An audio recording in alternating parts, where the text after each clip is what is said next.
Billionaire's heart stopped.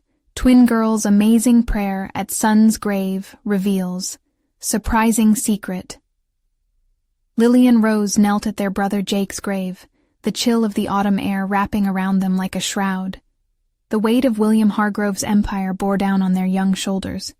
Yet here, among the withered leaves and the echoing silence, they felt even heavier. The laughter that once danced through their childhood home had been replaced by an oppressive hush, each note of joy now a distant memory. Their father, towering in wealth and public stature, felt like a ghost in their lives. How could it be that a man who had built such a fortress could leave them so vulnerable? "Do you think he can hear us?" Rose asked, her voice barely holding the tremor of uncertainty. The notion of afterlife was terrifying, yet somehow it provided a flicker of comfort. Lily glanced sideways, instinctively brushing her fingers against her locket, the only tangible connection to their mother. Wrapped in their shared sorrow, they whispered the prayers their mother had taught them. Beautiful words meant to remind them of family, of togetherness, and resilience. But did those hopes still exist, mere echoes of bygone days? Before they could delve deeper into their grief, the ground shifted beneath Lily's finger, something catching her attention. She dug, heart racing in its expectation. A tarnished locket emerged, the engraving partially obscured by dirt. She opened it carefully. A message unfolded, a list of values their family had cherished. Hard work, sacrifice, and love. Each word felt like a stab, a poignant reminder of the bittersweet life that had been stolen from them. What had their father really built? What had he sacrificed? Before we continue, I need to tell you about something important that's happening. YouTube has been making changes to the system, and many people are losing notifications from channels they follow. If you're enjoying the content, click the bell and mark all notifications so you don't miss the next videos. And if you can leave a like, it really helps with reach. Seriously, it makes a difference. Oh, tell me in the comments where you're watching from. I'm always curious to know who's on the other side of the screen. Now let's continue. Lily felt a fear creeping in, fear of what it might mean to embrace this newfound knowledge. Why had their mother left such a message? Did she intend for them to dig into roots best left buried? Part of her wanted to respect the silence, the hidden truths of their father's legacy. But as they stepped back from the gravesite, she could feel each lingering thought pulling her closer to the abyss of wealth, of temptation. A storm of emotions clashed within her. Was it courage or foolishness that made them seek answers? The skyscrapers of their father's business loomed in her mind. Success gleamed on the surface, but beneath lay shadows she feared to explore. That sense of unease began to gnaw at her as the prospect of their heritage came into focus. "Should we even want what he's left us?" Rose murmured, pulling Lily from her doubt. "What if it draws us into something darker?" A moment of vulnerability hung in the air, their bond tight yet fraying. The weight of their father's decisions intertwined with the legacy of greed. Could they define their own paths, or were they forever shackled by an inheritance that threatened to unravel them? Just then, a rustle of leaves broke their reverie. Shadows flickered at the edge of their vision. A figure emerged, cloaked in mystery, eyes piercing through the gloom. Their hearts froze, a chill running down their spines. Who was this stranger? And what part did they play in the dark tapestry of their family's story? The figure stepped closer, the darkness shrouding their features. But the intensity of their gaze anchored Lily and Rose in place. Time felt like it had slowed, each heartbeat loud and echoing in the stillness around them. The air grew thick with uncertainty, and the weight of their father's legacy clashed with the curiosity that bubbled within them. "Who are you?" Lily finally managed to call out, her voice trembling with a mixture of fear and defiance. The person remained silent for a moment longer, the silence amplifying the tension rippling through them. "My name is Isaac," the figure replied, stepping into the fragmented light that seemed somehow out of place in that desolate space. He looked to be in his early 30s, dressed in a long coat that flared in the cool breeze. There was a depth to his eyes, an ethereal sadness that struck a chord within Lily. "Why are you here?" Rose's voice quivered, revealing an urgency to escape this blurring line between past and present. "I know your family," Isaac said, his tone measured and devoid of malicious intent. "Or rather, I knew your father. I have something important to share, something he wanted you to have." A dozen questions flooded Lily's mind. What could this stranger possibly know about their father that was worth unveiling? Yet, a peculiar sense of trust compelled her to listen. When had they last received anything of substance regarding William's life? When had they seen a glimpse of the man behind the facade? "How do you know my father?" Lily pressed, curiosity outweighing her hesitation. Isaac took a moment, as if gathering memories before responding. He was a complicated man. He built his empire with a specific vision, but many of those foundations were laid on choices that still haunt him, and now haunt you.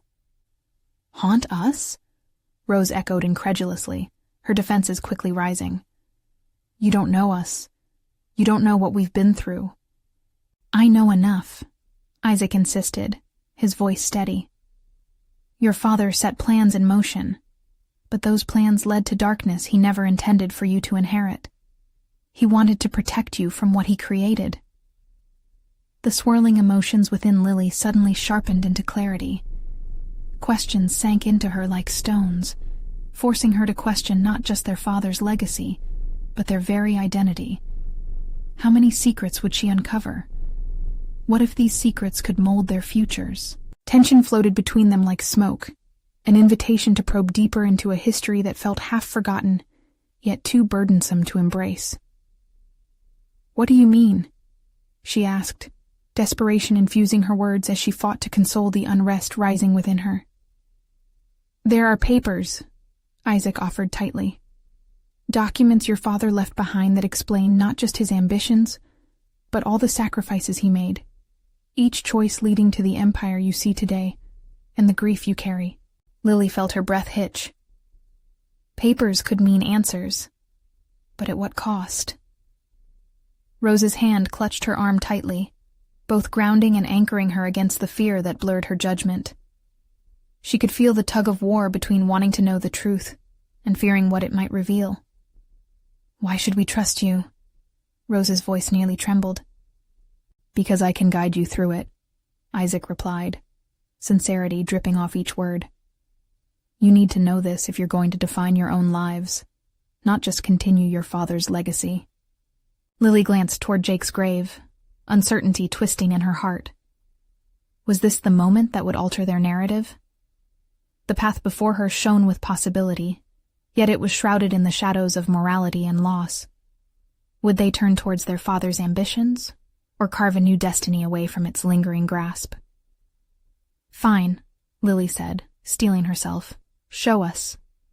As the darkness thickened around them, each step forward alongside Isaac felt both exhilarating and devastatingly uncertain. Sa tristesse, bien qu'éternelle, avait pris place aux côtés d'une lueur d'espoir. Il pensa à tout ce qu'il avait manqué, aux rires et aux étreintes qu'il aurait dû partager, à chaque instant de vie qu'il avait laissé filer. «J'ai besoin de le faire», confia-t-il enfin aux jumelles, sa voix brisée mais déterminée. «J'ai besoin de retrouver ma famille. Ils souffrent tant à cause de moi. Et je souffre aussi». Clara hocha la tête, serrant un peu plus la main de François. «Vous n'êtes pas seul dans cette épreuve. Nous serons là pour vous aider à les retrouver. La fête ici n'est qu'un début. Il y a tant à construire, à guérir. Mais il faut d'abord faire face à ce que vous avez perdu», dit-elle. Les mots de la jeune fille résonnèrent en lui. Était-il prêt à affronter sa douleur, à chercher la réconciliation avec ceux qui l'avaient blessé? La musique changea d'un ton, passant à quelque chose de plus doux, de plus intime. Il s'imaginait déjà, au crépuscule, face à sa famille, le cœur battant, prêt à révéler son âme. La nuit avançait, et avec elle, les étoiles dans le ciel semblaient en briller plus fort. François se sentait de plus en plus résolu. Tout autour de lui, la fête poursuivait son cours, mais il savait que pour lui, Le voyage vers la guérison devait commencer maintenant. Je vais rentrer. Je vais leur parler. Les jumelles, avec des sourires pleins de compréhension, l'encouragèrent. Nous sommes avec vous, François. Prendre ce premier pas demande du courage, mais nous savons que vous en êtes capable. La chaleur de leurs mots et de leur soutien était presque palpable, une couverture réconfortante dans le tumulte de ses pensées. Il se détourna de la danse et s'éloigna doucement, ses pensées désormais fixées sur ce qu'il devait faire. Chaque pas qu'il faisait l'éloignait un peu plus de sa douleur et le rapprochait d'une lumière salvatrice. Cependant, alors qu'il avançait vers la sortie, une silhouette familière se dessina dans la pénombre. Un visage qu'il n'avait pas revu depuis si longtemps, celui de sa sœur, Émilie, pâle et hésitante. Les yeux de François s'écarquillèrent. Comment avait-elle réussi à se retrouver là, tout à coup, juste au moment où il doutait encore de sa décision? Émilie s'approcha, une mélange d'inquiétude et d'espoir sur le visage. « François, j'ai besoin de te parler, » murmura-t-elle, sa voix tremblante. François sentit son cœur se serrer. Était-ce le moment qu'il attendait? Celui où il pourrait ouvrir son cœur et donner vie à la réconciliation? Ou serait-ce juste un autre chapitre de douleur dans leur histoire déjà marquée par la perte? Alors qu'il la regardait, la promesse d'une nouvelle vie brillait dans ses yeux, mais le doute persistait. Dans quel monde allait-il évoluer, et que révélerait cette rencontre inattendue? Est-ce que je vais vraiment trouver ce que je cherche? Pensa François, mais une autre pensée surgit, plus forte que la précédente. Tout commence ici et maintenant. Avec un courage nouvellement découvert, il s'apprêtait à répondre. Que se passerait-il ensuite, alors que leur destin s'entremêlait à nouveau? François fit un pas en avant, son cœur battant comme un tambour dans sa poitrine. Émilie, sa sœur, se tenait là, visiblement nerveuse, son regard scrutant le visage de François à la recherche d'une réaction, d'un signe. « Mais François, je t'ai cherché, » dit-elle, sa voix à peine audible. L'émotion dans ses yeux était palpable, lui rappelant à quel point le lien familial avait été brisé. Avec chaque mot qu'elle prononçait, les souvenirs enfouis refaisaient surface, ceux des jours heureux d'avant, de rires partagés et de secrets murmures dans l'obscurité. « Je ne savais pas que tu serais ici, » répondit François, sa voix tremblante. Il se demandait comment il avait pu la perdre de vue. Comment avait-il laissé le temps et la distance les séparer au point qu'elle se tenait maintenant devant lui comme une étrangère? Émilie inspira profondément, ses yeux s'humidifiant de larmes. « J'ai appris pour ton fils. Je suis désolée.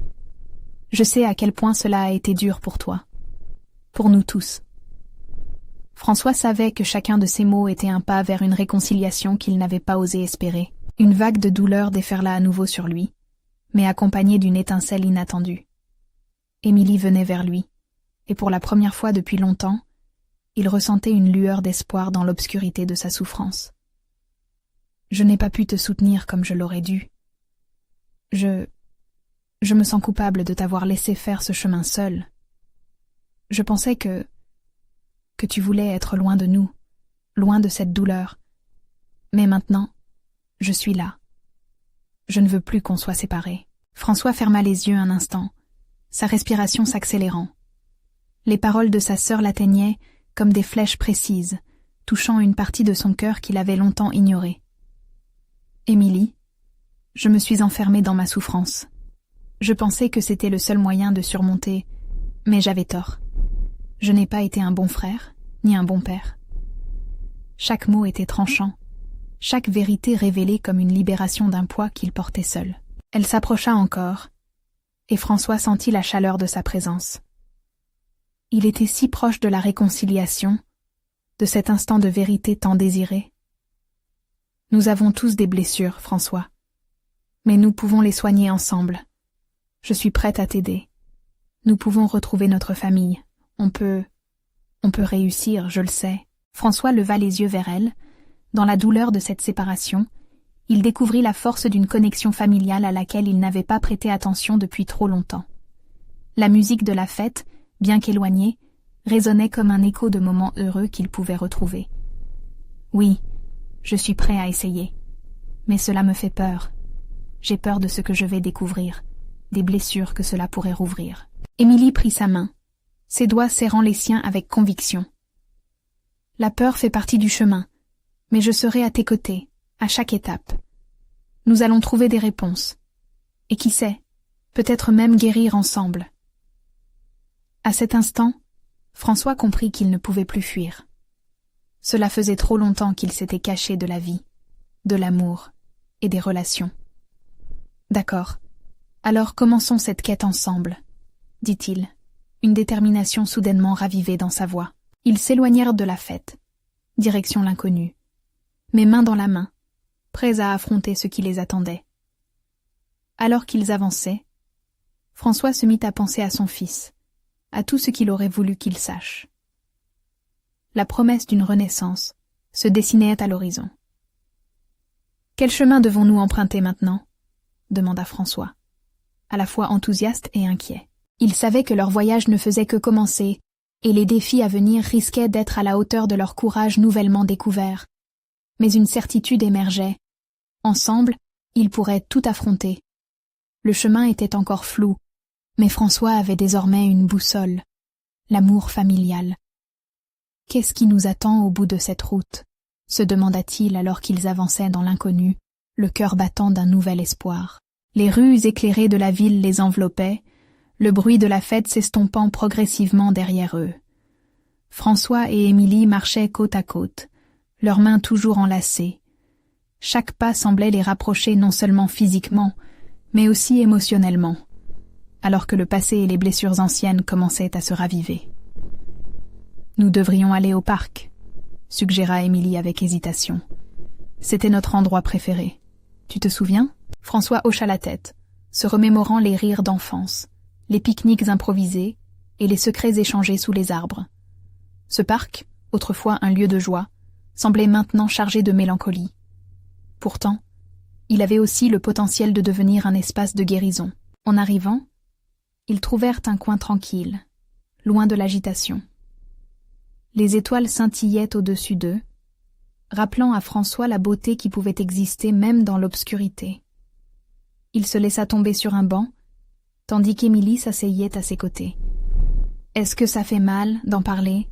demanda Émilie, brisant le silence avec douceur. François réfléchit un instant, ses pensées tumultueuses. « Ça fait peur. Mais je comprends maintenant que c'est nécessaire. C'est la seule façon d'avancer, non ?» Il se souvint de son fils, des moments passés ensemble avant le drame, des éclats de rire qui semblaient éternels.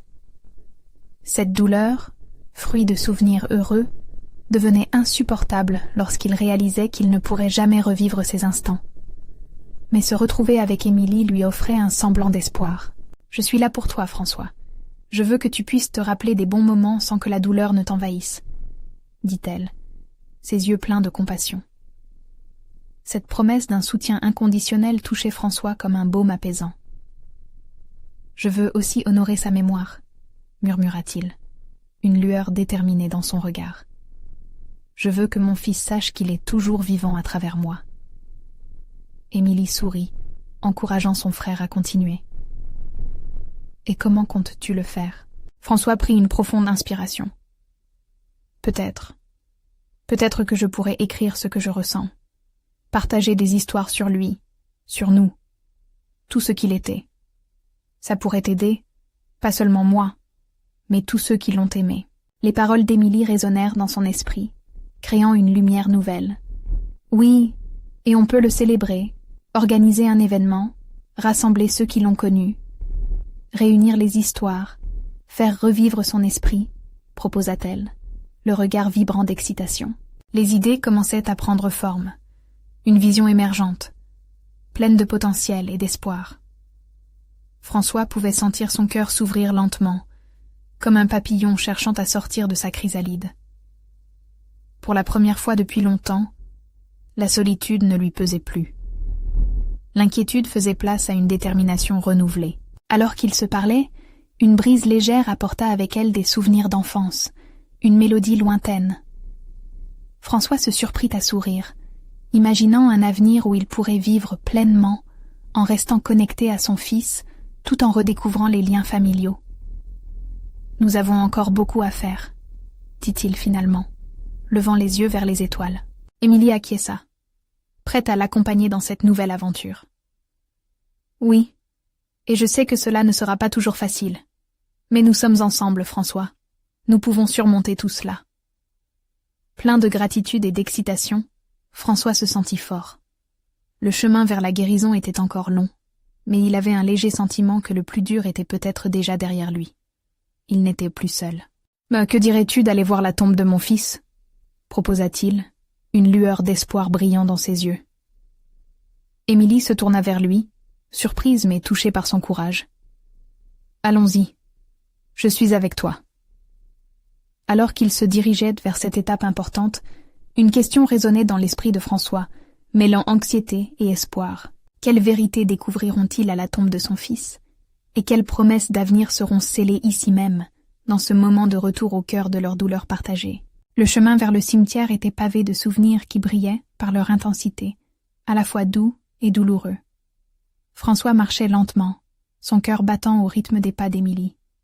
Les murs des maisons s'élevaient de chaque côté, mais il se sentait comme s'il marchait à travers un vide, une bulle dans laquelle seul comptait le chemin menant à la tombe de son fils. La nuit était calme, ponctuée par le chant lointain des grillons et le souffle apaisant du vent. À chaque coin de rue, des lampadaires projetèrent des ombres douces, mais François avait du mal à se concentrer sur autre chose que ses pensées troublées. Ses souvenirs de moments passés avec son fils le submergeaient. Le rire innocent des jeux dans le parc, les histoires racontées le soir au coin du feu, les rêves partagés d'un futur radieux. « Tu es prêt ?» demanda Émilie, sa voix brisée par une légère angoisse. François s'arrêta quelques instants, les yeux fixés sur l'horizon, puis il hocha la tête. « Oui, je crois que je le suis. » Avant d'atteindre l'entrée du cimetière, une brise fraîche effleura son visage. C'était comme si l'air en lui-même lui disait de traverser cette porte, de ne pas reculer face à la douleur. Il avait une mission, une nécessité de renouer les fils de leur histoire. En franchissant le portail, un léger frisson le parcourut. Le silence régnait dans ce lieu où chaque pierre racontait des histoires de vie passée. Émilie marqua un pas en arrière, comme pour laisser François prendre les devants. Il chercha du regard les fleurs déposées par les visiteurs précédents, puis il aperçut enfin la stèle de son fils. Lorsqu'ils arrivèrent, François se retrouva face à l'épitaphe, son cœur battant la chamade. Les mots gravés évoquaient le souvenir d'un enfant aimé, plein de promesses, laissant un vide immense derrière lui. Il sentit des larmes piquer ses yeux. « Je suis désolé, mon petit, » murmura-t-il, la voix tremblante. « Je suis désolé de ne pas avoir su te protéger. » Émilie se tenait à ses côtés, la main posée sur son épaule. « Tu n'as pas à te blâmer, François. Ce n'est pas ta faute. » Sa voix était douce, mais François sentait que sa peine lui était propre. Il s'agenouilla, caressant la pierre froide, comme s'il voulait réellement toucher son fils. Un instant de silence. Puis, quelque chose attira son attention à sa droite. Deux petites silhouettes, les cheveux flottant au gré du vent, en prièrent sur une autre tombe. Leur innocence et leur innocence captivèrent son regard. « Qui sont-elles » demanda Émilie, intriguée. François secoua la tête, perplexe. « Je ne sais pas, mais elles ont l'air si... paisibles. » Les jumelles se levaient lentement, leurs yeux brillants fixés sur François. Une d'elles s'approcha, hésitante, mais d'un pas déterminé. « Bonjour, monsieur. » Sa voix était claire, empreinte de sagesse au-delà des années. « Nous savons que votre fils est là. Nous l'aimons aussi. » François sentit son cœur se serrer. Comment pouvait-elle le savoir? Ses enfants avaient-elles aussi perdu quelqu'un qu'elles aimaient? Une connexion inexplicable se formait déjà entre eux. « Vous... l'avez connu ?» demanda-t-il, sa voix étreinte par l'émotion. Les jumelles échangèrent un regard complice, puis elles sourirent, lumineuses et pleines d'amour. « Il joue avec nous, tous les jours. Il est heureux là où il est. » Ces paroles résonnèrent en François comme un écho de la vérité qu'il cherchait désespérément. Peut-être que la douleur pouvait être allégée, que le lien ne se rompait jamais vraiment. Alors qu'il les regardait, une sensation nouvelle l'envahit, un mélange de paix et d'espoir. Elles avaient apporté avec elles une lumière inattendue, une promesse que même dans la perte, il y avait encore de la vie à célébrer. Mais avant qu'il ne puisse poser d'autres questions, une ombre passa, troublant l'atmosphère paisible. Qui étaient ces enfants, et quel était leur véritable lien avec son fils? Alors que des mystères entouraient cette nuit déjà chargée d'émotions, François savait qu'il était sur le point de découvrir quelque chose d'inattendu, une connexion qui changerait à jamais sa perception de la perte et de l'amour. François resta un moment figé, ses pensées tourbillonnant autour de ces deux petites filles qui semblaient posséder une sagesse bien au-delà de leur âge. Leurs visages, illuminés par la douce lumière de la lune, apportaient une chaleur inattendue en ce lieu sombre. Elles étaient telles des lucioles, rayonnant d'une lumière réconfortante. Il devait en savoir plus. L'angoisse qui pesait sur son cœur se mêlait désormais à une curieuse curiosité. « Vous dites que vous l'aimez. Comment pouvez-vous être si sûr ?» demanda-t-il, son ton révélant à quel point il était suspendu à leurs lèvres. « Il nous parle, » répondit l'une des jumelles, son regard profond et sincère. « Nous jouons ensemble dans un parc magique au-dessus des nuages. C'est un endroit où les rires ne s'arrêtent jamais. » François ferma les yeux un instant, imaginant ce parc, cet espace éthéré où l'innocence et la joie renaissaient. Il se souvint du rire de son fils, des éclats de bonheur qui résonnaient encore dans ses oreilles. « Et qu'est-ce que vous faites là toutes les deux ?» Émilie avait pris la parole, elle aussi captivée par le mystère. Les jumelles échangèrent un regard, et François se sentit passer du statut de père en deuil à celui d'enquêteur, désireux d'élucider cette énigme. Nous venions le voir, comme vous, pour lui dire combien nous l'aimons. La voix de l'une d'elles se brisa légèrement alors qu'elle poursuivait. Il n'est pas seul, il joue avec d'autres enfants. Tous sont heureux. Ces mots réchauffèrent quelque peu la douleur mordante qui rongeait François. Vous avez dit qu'il jouait... avec qui? La question échappa à François, comme si sa bouche lui appartenait, mais que son cœur dictait ses pensées. Avec nous, avec d'autres enfants, tous ceux qui sont partis trop tôt. La jumelle ajouta, les yeux pétillants. Ils sont tous ensemble, et ils veillent sur nous. François se sentit submergé par une vague d'émotion. Les larmes qui s'étaient jusqu'alors refusées de couler s'échappèrent maintenant librement. Était-il possible qu'une telle connexion existe, au-delà de leur réalité, qu'il y ait un chemin où ses pensées et celles de son fils se croisaient encore? Comment puis-je être sûr qu'il est vraiment heureux?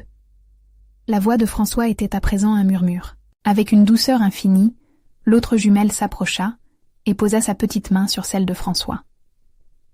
Parfois, il suffit d'écouter avec le cœur.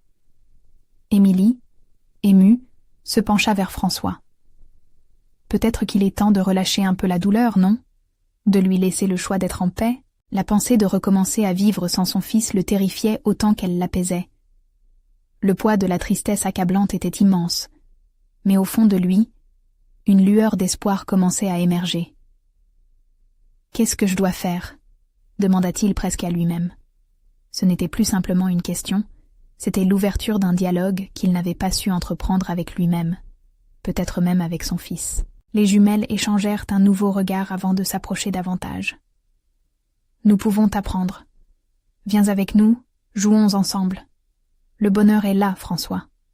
Il n'y a pas de fin, juste un nouveau commencement. » En les regardant, François comprit que la nuit n'était pas simplement un moment de deuil, mais aussi une porte vers une compréhension plus profonde de l'amour. Il savait que ce qu'elle proposait n'était pas simplement un jeu d'enfant, mais une invitation à explorer l'autre côté de la vie et de la mort. Avant qu'il ne puisse répondre, une ombre apparut derrière lui, une silhouette familière mais inattendue, ternissant la magie naissante de ce moment crucial. Qui était-ce donc? Et quel rôle jouerait cette personne dans le chemin que François s'apprêtait à prendre? François tourna la tête lentement, son cœur battant plus vite dans sa poitrine. La silhouette, qu'il avait d'abord perçue comme une ombre menaçante, se définit peu à peu, prenant les traits familiers d'Anne, sa défunte épouse. Son visage, bien que teinté de tristesse, portait une douceur enveloppante. Les jumelles s'écartèrent légèrement, observant d'un regard à la fois curieux et inquiet. « François », murmura-t-elle, sa voix aussi délicate qu'un souffle de vent. « Je ne pensais pas te retrouver ici. » Les mots résonnèrent dans l'âme de François, un mélange d'étonnement et de soulagement. Il se leva lentement, oubliant presque les jumelles, dont la lumière semblait diminuer dans l'ombre de ce moment intense. Anne. Son amour. La mère de son fils. Anne? Est-ce vraiment toi? Sa question était troublée, comme si chaque syllabe était une prière envoyée dans l'obscurité. Il tendit la main, hésitant, ne sachant pas si cette apparition était un rêve ou une réalité. « Je suis ici, François. Je veille sur vous, » répondit-elle, un sourire triste illuminant son visage. François se sentit à la fois apaisé et déchiré. Les jumelles, silencieuses, observaient, conscientes de l'importance de cette rencontre. « J'ai tellement de choses à te dire, mais... » Étrangement, les mots lui manquaient. Il revit les derniers moments de leur vie ensemble, les rires, les larmes, et finalement la solitude qui suivit le départ de leur fils. Anne s'approcha, sa présence presque tangible. « Ce n'est pas un adieu, François. Jamais. Ton fils est ici. Il est heureux. Les enfants comme lui, ils jouent ensemble. » Ses yeux brillaient d'une lumière que François avait cru perdue à jamais. François regarda les jumelles. Peut-être qu'elle savait plus qu'elle ne le laissait entendre. « Mais je ne sais pas comment avancer, comment trouver le chemin de la paix, » confessait-il, une désespérance percutante dans sa voix. « Tu dois lâcher prise, chérie. Laisse ton cœur se remplir d'amour plutôt que de douleur, » lui conseilla-t-elle. « Ils vivent, François. Ils rient, ils jouent. » Les larmes débordèrent à nouveau des yeux de François. C'était comme si un barrage s'était brisé, chaque goutte étant une expression de chagrin et d'amour. Mais est-ce que je dois continuer ma vie? Comment puis-je voir le bonheur sans lui? Anne le fixa avec une intensité chaleureuse. Ton fils veut que tu trouves la joie. Il veut que tu vives. N'oublie pas son sourire. Chaque instant que tu passes à pleurer est un instant où il ne peut pas sourire avec toi. François sentit une chaleur grandissante dans sa poitrine, une prise de conscience poignante. Ces mots résonnaient en lui comme une mélodie douce, mais si difficile à accepter. Ses pensées se tournèrent vers les jumelles, ces petites âmes qui avaient apporté un message d'espoir dans son obscurité. « Vous avez raison, » reprit-il, se retournant vers elle. « Je veux être en paix.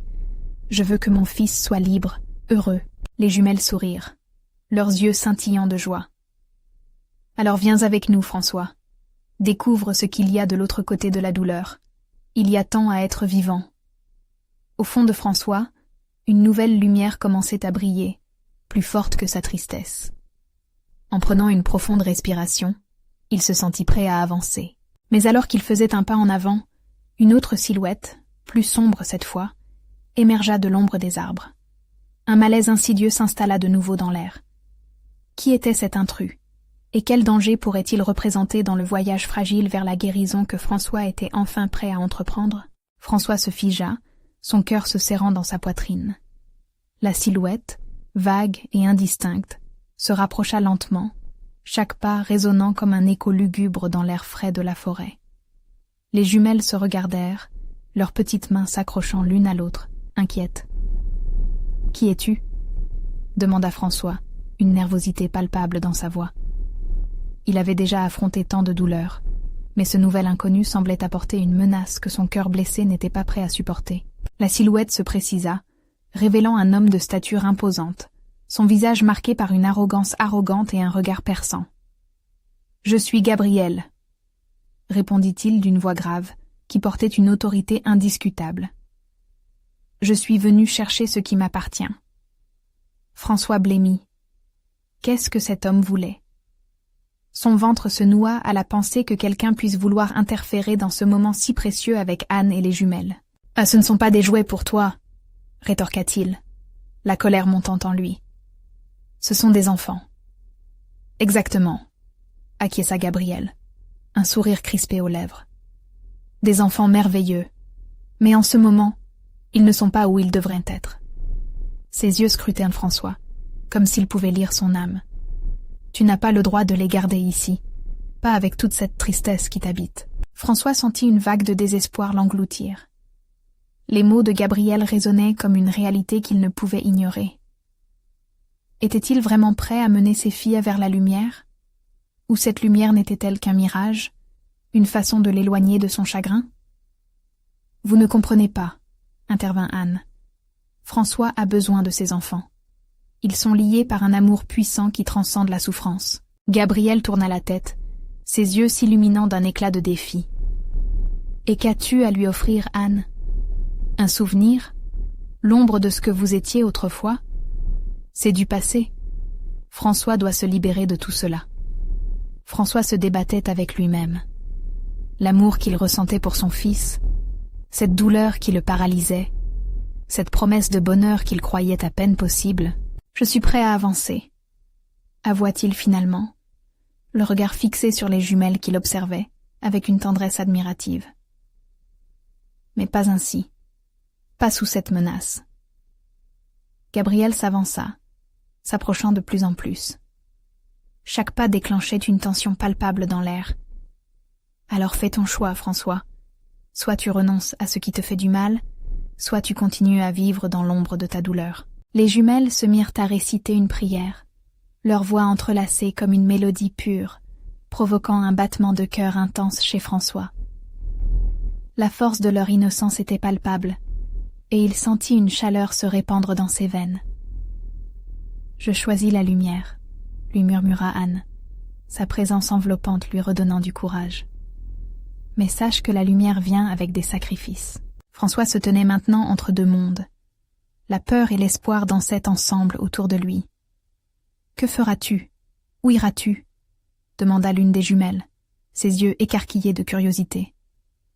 Dans ce moment d'incertitude, une seule question brûlait ses lèvres. François devait affronter cette ombre et découvrir s'il pouvait vraiment laisser le passé derrière lui, tout en se battant pour l'amour des enfants qui l'entouraient. « Je vais me battre pour elle », déclara-t-il avec détermination, sentiment d'urgence grandissant en lui. Je ferai tout ce qu'il faut. Mais dans le silence qui suivit, la menace derrière lui continua d'émettre une ombre pesante. François se retourna lentement, conscient que la véritable bataille ne faisait que commencer. Qui était vraiment Gabriel? Et quelle réalité sournoise dissimulait-il derrière son sourire énigmatique? Une tempête se préparait, et François était sur le point de la découvrir. François se tenait fermement, les yeux rivés sur Gabriel, sentant une vague de défiante détermination le submerger. Ce nouvel antagoniste, cet homme qui aurait pu être une simple ombre, était désormais le symbole de tout ce qu'il avait tenté de fuir. Gabriel, avec son air menaçant et son arrogance tranquille, perturbait l'harmonie fragile qu'il avait trouvée auprès des jumelles et d'Anne. « Tu ne peux pas les prendre », affirma François, sa voix résonnant avec une fermeté qu'il ne s'était pas cru capable de retrouver. Elles sont bien plus que tu ne peux l'imaginer. Elles m'ont aidé à retrouver une partie de moi-même que j'avais perdue. Gabriel esquissa un sourire sinistre, en désignant les jumelles d'un geste désinvolte. Innocente petite créature, tu ne comprends pas qu'elles font partie d'un monde bien plus vaste? Elles ne peuvent pas rester ici, emprisonnées par la douleur d'un passé. Je ne les emprisonne pas, répondit François, sa voix vibrante de passion. Je leur offre une chance de vivre et d'aimer. Elles m'ont déjà tant donné. Je ne laisserai personne les menacer. Il sentit la présence d'Anne à ses côtés, une chaleur réconfortante dans le tumulte de ce combat intérieur. Elle l'encourageait, sa confiance lui insufflant une force nouvelle. Les jumelles, bras entrelacés, l'observèrent avec des yeux pleins d'admiration et d'espoir. « Nous faisons partie du même voyage », murmura l'une d'elles, comme si elle pouvait lire dans son âme. Le bonheur et la tristesse peuvent coexister. François hocha la tête, reconnaissant. Il savait qu'il devait choisir, Mais il savait également qu'il n'était pas seul. L'instinct de protection qui s'était éveillé en lui envers les jumelles se mêlait à son amour pour son fils, et c'était ce mélange qui l'ancrait dans la réalité. « Je suis prêt à combattre pour ce qui est juste », déclara-t-il, son regard ne quittant pas celui de Gabriel. « Je ne peux plus laisser la peur guider mes choix. » Gabriel inclina légèrement la tête, semblant apprécier cette détermination. « Alors, que choisis-tu de protéger ici, François? Ce qui est perdu ou ce qui peut encore vivre ?» Les mots résonnèrent dans l'air, pesant comme une pierre. François se remémora tout ce qu'il avait traversé, tout ce qu'il avait appris. Le fait qu'il avait encore la capacité d'aimer, de se reconnecter, d'arriver à la lumière. Le bonheur que son fils aurait voulu pour lui. Il inspira profondément, conscient que la victoire ne résidait pas seulement dans le combat. « Je choisis la vie », répondit-il avec une conviction inébranlable. « La vie pour moi, pour mon fils, et pour ses petites filles. » À cet instant, les jumelles s'approchèrent de lui, un souffle mutuel d'encouragement entre elles. « Nous savons que tu peux le faire », dirent-elles en chœur, leur innocence renforçant la flamme de sa détermination. Gabriel semblait hésiter, le regard échangé entre les jumelles et François. François comprit alors que chaque moment de doute était une opportunité de retourner l'argumentation en sa faveur. Il avança un pas en avant, ajoutant « Je sais que tu penses savoir ce qui est le mieux, mais jamais tu ne pourras comprendre l'amour d'un père, ni ce que signifie vraiment être en vie. » Sa voix s'éleva, teintée d'émotion. « Je me suis perdue dans ma douleur. Mais c'est cet amour qui me ramène à la lumière. Je n'irai nulle part sans ces enfants, sans la mémoire de mon fils. Ils sont sa continuité, et j'honorerai cela. » Un nuage de tension dans l'air, Gabriel fronça les sourcils, ses yeux durs comme l'acier. « Si c'est la vie que tu choisis, alors tu es naïf de croire que cela va être facile. »« Peut-être, mais je n'ai plus peur du combat, » rétorqua François avec assurance. Les jumelles, toujours resplendissantes, l'entourèrent d'un cocon de lumière. François relâcha ses anxiétés, conscient que le chemin qui l'attendait serait sinueux, mais aussi lumineux. Sa voix, un mélange de rédemption et de défi, s'éleva dans le silence. Si notre amour peut changer une vie, alors ce sera un hymne à la mémoire de mon fils. La nuit, au-dessus d'eux, était parsemée d'étoiles brillantes, chacune scintillant comme une promesse de renouveau. François savait qu'il était à un tournant, que cet épisode marquerait un avant et un après. Leurs regards s'entrecroisèrent, un échange silencieux de compréhension et de force. Gabriel, pour la première fois, semblait déstabilisé. Il tourna les talons, laissant derrière lui une promesse éclatante de danger. Mais François savait que ce qu'il avait trouvé ici était bien plus puissant que n'importe quelle menace. « Nous sommes ensemble dans ce voyage », murmura-t-il aux jumelles, sa voix douce mais ferme. Elle était chargée d'une résolution nouvelle. Ils détournèrent le regard de l'ombre de Gabriel, la utilisant comme un catalyseur plutôt qu'un frein. François s'agenouilla, prenant la main des jumelles. « Ensemble, nous éclairerons le chemin. » Une chaleur réconfortante l'enveloppa, et ensemble ils prirent un moment pour honorer la mémoire de son fils. Ce soir-là, dans l'ombre du cimetière, une nouvelle histoire naquit, une promesse conjointe d'amour et de résilience. La véritable aventure venait de commencer, non pas comme une fuite, mais comme un retour à la vie. François, le cœur léger, fit le choix déterminant d'avancer vers un avenir rempli d'amour, d'espoir et de lumière. Cette nuit-là, il comprit que l'amour avait la capacité de défier même les ténèbres les plus profondes. Sa mission redéfinie, il se leva avec force, prêt à embrasser le lendemain et tout ce qu'il avait à offrir. Vous devez vous abonner maintenant pour ne pas rater les prochaines histoires exclusives. C'est le moment de montrer votre soutien en laissant un like maintenant pour nourrir l'algorithme. Chaque geste compte.